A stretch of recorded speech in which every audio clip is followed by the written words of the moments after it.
Michelangelo must have had the inspiration of what Moses really looked like, and he caught it in his mind. And then when it was completed, he stood back with the hammer, sculpture's hammer, in his hand, and he looked at that monument, and the inspiration of the vision that he had seen of how to do it inspired him so much till the inspiration struck him till he got beside himself and struck it across the knee and said, "Speak!"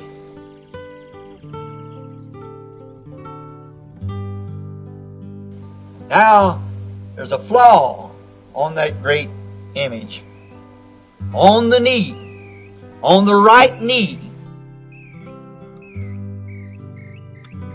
To me, the flaw was what made it the masterpiece. Now, let us turn the page of Michelangelo and close the book. And let's open another book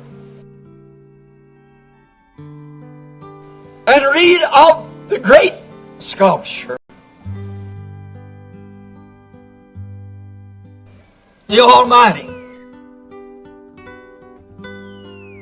who, before there was a world, and before the foundations was laid, He had in His mind what He wanted. And He wanted to make man in His own image. He wanted to make something in reality of what was a vision to Him. What was in His thinking. Now to Michelangelo, that was an attribute of his thought. God wanted to make a man after His image. The great sculpture. And He went to work on him.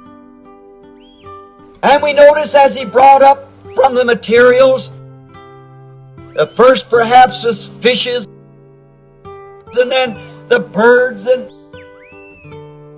then the creeping things upon the earth, and many things that He brought. But finally, as He brewed, being creator, yet He wasn't like a man now, sculpture that has to take something that's been created, a hue and image.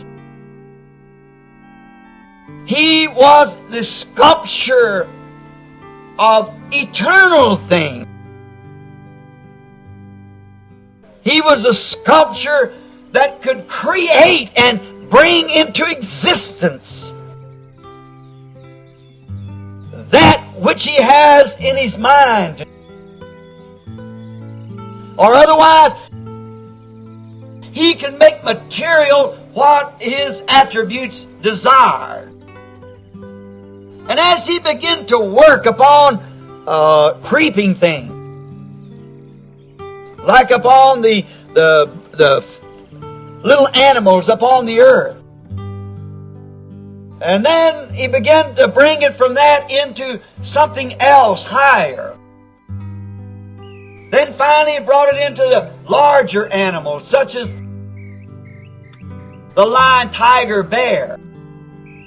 Then He brought it into the life of maybe of monkeys and apes and so forth. Now, not an evolution, as we think that one came from the eagle. That was a complete creation. God working in a pattern. But finally, there came forth upon the earth a perfection. And that was a man.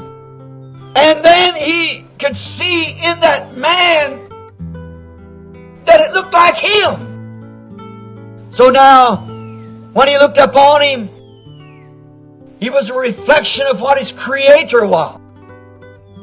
God had now been able to achieve the thing that He wanted.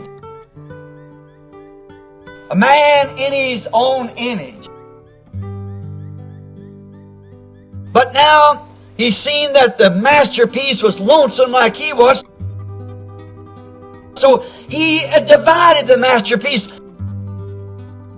by striking it in the side and brought forth a helpmate. And now to make the two one, he put them like any great sculpture in a place that it's beautiful. A sculpture wouldn't make a great masterpiece and then take it and set it in an alley somewhere. Or hide it behind buildings. As our Lord told us, a man doesn't light a candle and put it under a bushel. When we become God's masterpieces, we're not hid in an alley somewhere. We must give light. So we see that he, after he made this masterpiece, he placed it up here on the earth and put it in the most beautiful place there was, in the Garden of Eden. He placed his masterpiece, the two being one, in the Garden of Eden. And now we see them as a masterpiece family in the Garden of Eden. How beautiful it was, and it so pleased him till he took rest then. He said, I'll rest. But while he was resting and trusting to his masterpiece, his enemy come in and found this great masterpiece. And he, by deceit, he crawls under the garden walls. And then he marred this beautiful masterpiece.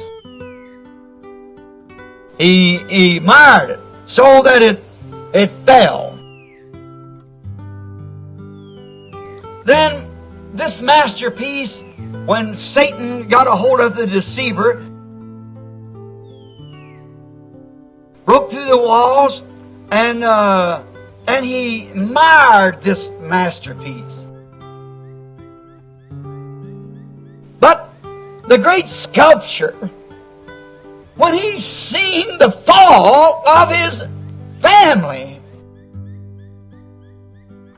the masterpiece, he wasn't willing just to leave it lay there face down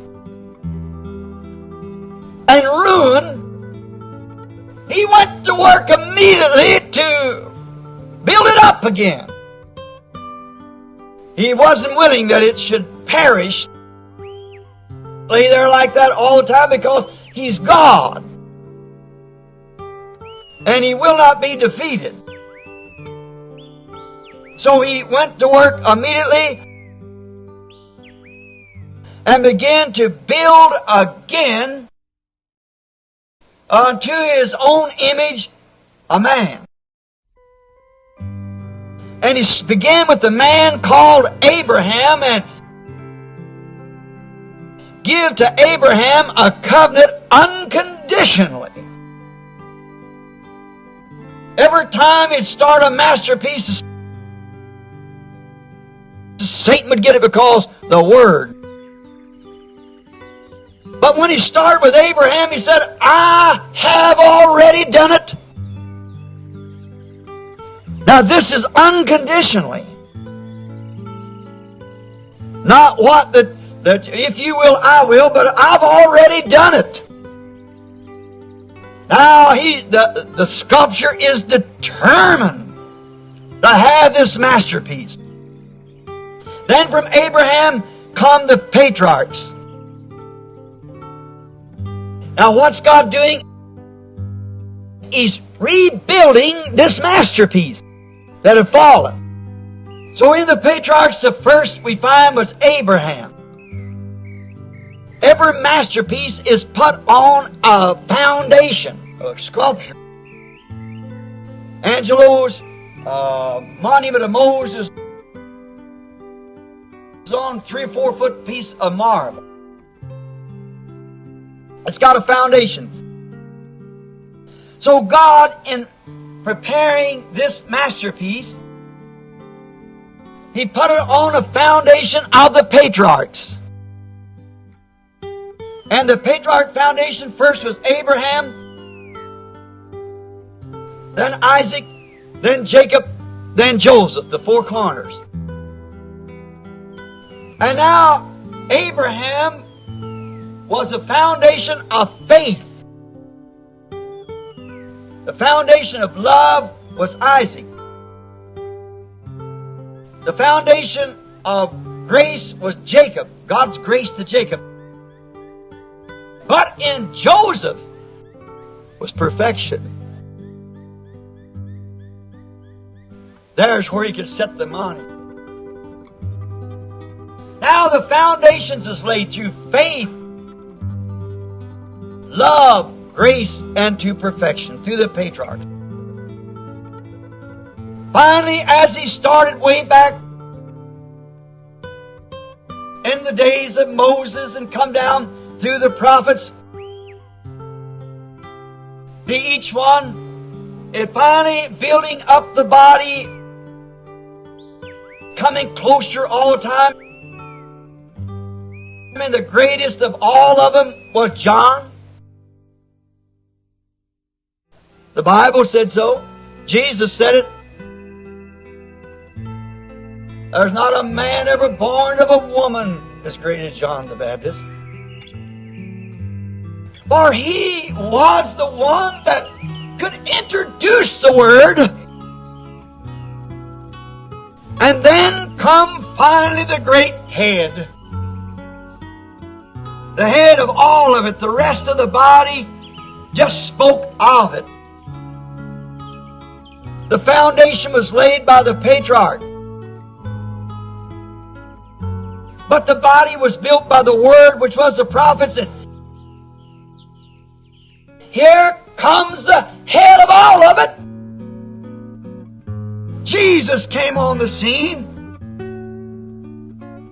There, when this headpiece was put up on it,